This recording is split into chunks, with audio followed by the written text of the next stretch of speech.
안녕하세요. 코인 생존기의 차르입니다. 데일리 영상 시작합니다.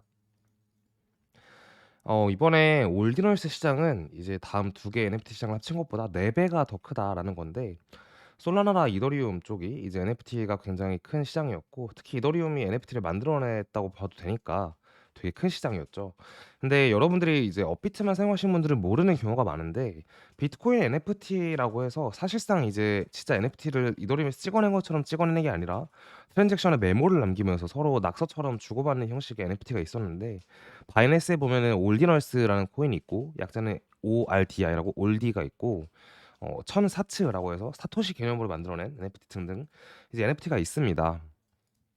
뭐 이거는 홍보는 아닌데, 저희 멤버십에는 이런 얘기를 가끔 해 드리긴 해요. 시장에 이런 트렌드가 있고 이게 잘 될 수도 있고 안 될 수도 있는데 관심이 가져볼 만하다. 근데 BRC라고 하는데, 이 NFT 시장은 저희가 올해 초에 멤버십 얘기를 했었고 텔레그램에 얘기를 했는지는 잘 기억이 안 납니다.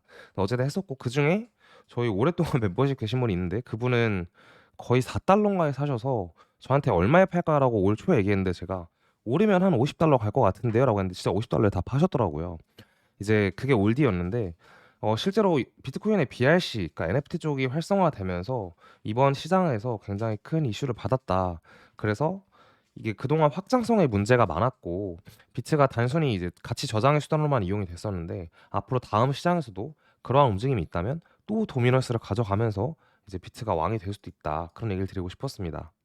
이제 월요일이라 아침부터 좀 하락이 있는데, 전반적인 내용은 또 뒤에서 다룰 테니까 기대해 주시고요. 아크 인베스트먼트의 파이널 데드라인은 1월 10일로 다른 회사들의 대부분의 세 번째 데드라인이랑 겹치는 날이죠. 그래서 아크는 3주밖에 안 남았다라는 얘기 전해드리고, 블랙락 같은 경우에는 ETF SEC 성명서를 1월 9일 날 이제 제출하기로 예정이 되어 있다. 그리고 윌리 우가 말하기로는 비트코인 차단 더 높은 가격을 기다리고 있으며 현재는 매도를 꺼리고 있다라는 얘기인데, SOPR은 코인이 새로운 투자자에게 판매될 때 코인의 이익을 추적한다. 가격이 하락하는 동안 상승했다. 이러한 일이 발생하려면 상당한 이익을 얻는 투자자만 매도하고 있으며 최근 투자자는 기다리고 있다. 그러니까 지금 단타 치려고 들어온 사람들은 물렸고, 과거부터 여기서 산 사람들은 익절을 좀 하고 있다라는 얘기인데, 전반적으로 그렇게 좋은 얘기는 아닌 것 같습니다. 근데 지표상으로 봤을 때 또 어떻게 보면 이제 이게 SPOR이 좀 올라갈 때가 장이 올라가고 있는 건 맞는데, 고점을 알 수는 없어요 우리가. 이때처럼 된다면은 추가 상승이 가능한 부분인데, 어쨌든 지금 이때일지 뭐 여기일지 다 모르는 얘기니까, 일단은 이익을 얻고 있는 장기 투자자들은 좀 팔고 있다, 이렇게 해석하시면 될 것 같습니다. 닥터 프로시의 얘기였는데, 이게 제가 새벽에 본 보고서였어요. MA21선 이따가 차트로 보실 텐데, 지속적으로 일봉상에서 살짝 깨고 뭐 반등하고 하면서 지켜주는 모습을 보여줬는데, 현재로서는 아래로 깬 모습이고, 이 사람이 얘기하기로는 43,600달러의 유동성 풀이 있으므로 여기까지 반등을 할 것이다라고 얘기를 했습니다. 근데 일단은 좀 아래로 뚫린 상황이긴 해요.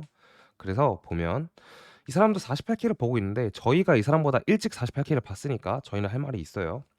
MA20을 이르면 다음 목표는 현재 38,100달러인 EMA 52일선이 될 것이다라고 하고 있는데, 저는 38,000 이제 100 여기는 이번 달에 지금처럼 하락 추세가 지속된다면 월봉상 일단 4만이 뚫리면 별로 좋게 보진 않는데, 39,000이 확정적으로 뚫린다면은 그거는 38,100이든 뭐든 간에 일단은 정리를 하는 쪽으로 생각을 할 것 같습니다. 그래서 이렇게 얘기를 하고 있는데, 이건 그냥 보시면 될 것 같고, 지금 메터리얼 인디케이터스에서도 일단 지지난주와 지난주에 팔아라라는 시그널을 주긴 줬어요. 근데 이번 주에 45,000달러를 넘으면은 이게 아예 무시가 된다. 그러니까 무시하고 다시 추가 상승할 거다라고 하고 있는데, 기대값으로 보자면 저희도 45,000은 모르겠지만 지난 고점이 44,700 구간은 넘어갈 것으로 일단은 보고 있었죠, 원래. 그리고 고래가 최근에 덤핑을 좀 했다. 이제 이러한 차트 보고서를 메터리얼스도 내고 있고요. 자, 차트 함께 보시겠습니다. 저희 지난 영상에서도 강조했던 부분이, 만약에 우리가 이제 가설이고 시나리오적인 매매를 많이 하는데, 만약에 우리가 제시했던 가격이 어떻게 보면 이 하락장에서 하락의 저점을 완벽하진 않지만 꽤 많이 맞춰왔고, 이 저점에서 반등 구간까지 맞춰간다면 우리는 어느 정도 신뢰할 수 있는 사람이니까 지속적으로 저희 믿어달라, 봐달라, 이렇게 말씀을 드렸습니다. 그 안에서 미시적인 움직임은 조금씩 틀릴 수 있는데, 일단 지난주 움직임을 정확히 말씀드리면 예상한 거에 부합하지 않는 움직임으로 다소 쪼끔 빗나갔다라고 볼 수가 있는 상황이에요. 그래서 이번 주에 가설이 지난주에 세운 이번 주 가설이 쪼끔 달라질 수 있습니다. 보면 지난주에 했던 얘기는 이 음봉을 얘기는 했어요. "아래 꼬리를 단 음봉이 나올 것 같습니다. 그리고 많이 떨어질 수 있습니다."라고 했을 때 결국 주봉 마감에서는 이 꼬리가 굉장히 길어서 이쯤에서 마감을 할 줄 알았어요. 그렇게 얘기를 많이 했었죠. 근데 어쨌든 꼬리가 길지 않은 상태이고 음봉이 나온 상태라서 망치 아이 캔들 자체의 모양이 얘기했던 거랑은 다소 다른 구간이 좀 있습니다. 이걸 일봉으로 쪼개서 보자면 위로는 저항선이 하나가 형성이 되어 있고 일단 오늘 이 저항선을 뚫는다면 42,500 이고 내일은 42,200 뭐 이 정도가 되겠죠. 근데 일단 MA21선 아까 저희가 본 게 이 빨간색 선인데요. 지속적으로 어떻게 보면 지켰다라고 할 수 있는 구간은 최근에 있었던 지난주 월요일의 하락과 지난주에 있었던 저점 구간들이고 그전엔 지켰다기보다는 이제 아래로 뚫렸다가 반등을 해서 지켰다라고 표현을 하는 게 맞는 것 같습니다. 근데 이 MA21선 아래로 우리가 볼 수 있는 게 EMA21일선인데 이 초록색 선이에요. 이 구간들이 겹쳐지면서 지켰다라고 볼 수 있는 것 같아요. 지금 이 가격대, 현재 가격대가 EMA21일선에서 놀고 있는데 지금의 이 움직임이 어떻게 보면 약간 언제와 유사하냐라는 과거를 뒤져봤을 때 EMA21일선이 이거 한 번의 고점을 찍고 나서 이 구간에서 3%에서 5%까지 하락을 열어 놓을 수가 있습니다. 추가 상승이라는 가정하에. 그렇다면 3%라고 가정을 한다면 39,700대 구간이고 5%라고 가정을 한다면 거의 38,900 정도의 구간인데 자 그렇다면 이거를 주봉이랑 월봉으로 다시 본다면 주봉으로 봤을 때 우리는 MA71선을 지속적으로 상승을 할 때 지켜주는 경향이 꽤 있습니다. 보시면 이제 20년도 차트를 비교할 수 있고 19년도 차트를 비교할 수 있는데 19년도 반등장에서도 이 7일선을 살짝 깨긴 했지만 지속적으로 지켜주는 모습을 보여주면서 반등장에 왔었고 확실하게 아래로 뚫리면서 장이 다시 아래로 꼬꾸라졌고 20년도 후반에도 여기를 정확하게 지속적으로 지켜주면서 올라가서 1월 달에 신고점 장까지 갔던 기억이 있습니다. 자 그래서 본다면 이제 이게 39,800대와 700대이니 아까 일봉상에서 본 현재 EMA 21일선에서 약간 3% 정도의 조정, 3-4% 3.5% 정도의 조정이 온다면 주봉상에서 저 구간을 지킬 수 있다라는 관점인데 확률적으로 봤을 때 우리는 39,000이 뚫린다면 매도 쪽으로 보는 게 맞다는 생각을 하고 있어요. 근데 월봉의 관점에서 본다면 월봉이 오를 때 30% 정도 오르는 거는 사실 뭐 그렇게 어려운 일은 아니거든요. 쭉 펼쳐 놓고 봤을 때 과거부터 본다면 20년도 장에서도 10월 달 뭐 27%, 42%, 46% 여기는 이제 꼬리를 제외했는데 14% 이런 식으로 나온 거잖아요.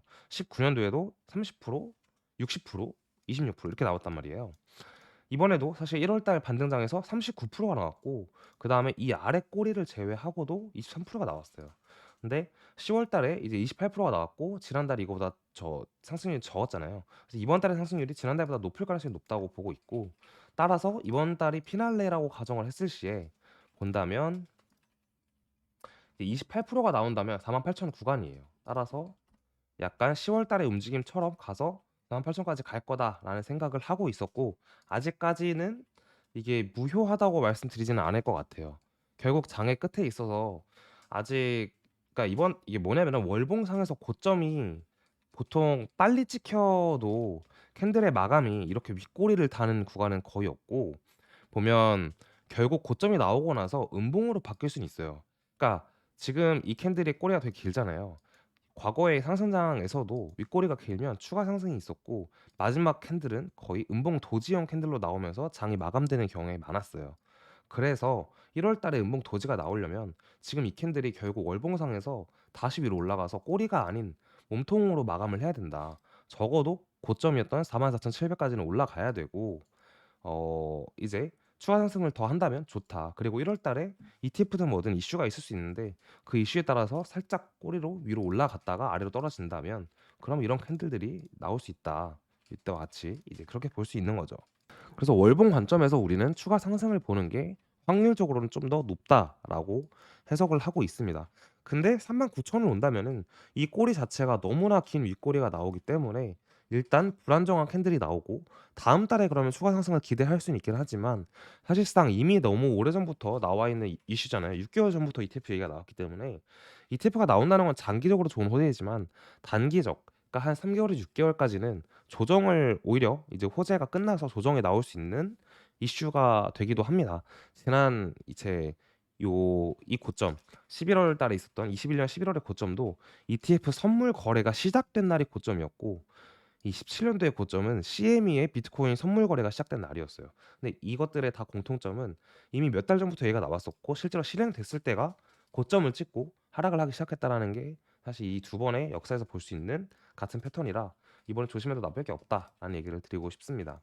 일단 일봉상에서의 이 조정은 어쨌든 주봉에서 지금 시작과 함께 조정이 나왔는데, 지난주와는 좀 다르게 지난주는 4 시간으로 쪼개서 보면 월요일 날 오전 9 시부터 엄청 큰 하락을 하면서 아예 그냥 주 시작부터 박살을 냈기 때문에 심리 자체가 굉장히 이미 고점 횡보하다가 박았던 거라 이때랑은 좀 다른 움직임이라고 볼 수 있습니다. 따라서 주봉에서 주 시작 가격이 지금 41,374 달러인데, 여기 보시면 여기서 500 달러 정도는 원래 아래로 좀 찍고 올라가는 경향이 없지 않아 있어요. 그래서 아직까지는 안전하다고 볼 수 있고, 월요일이라 큰 움직임, 그러니까 이런 하락 움직임에 대해서 충분히 있을 수 있는 움직임이다, 이제 이렇게 해석을 하는 게 맞아 보입니다.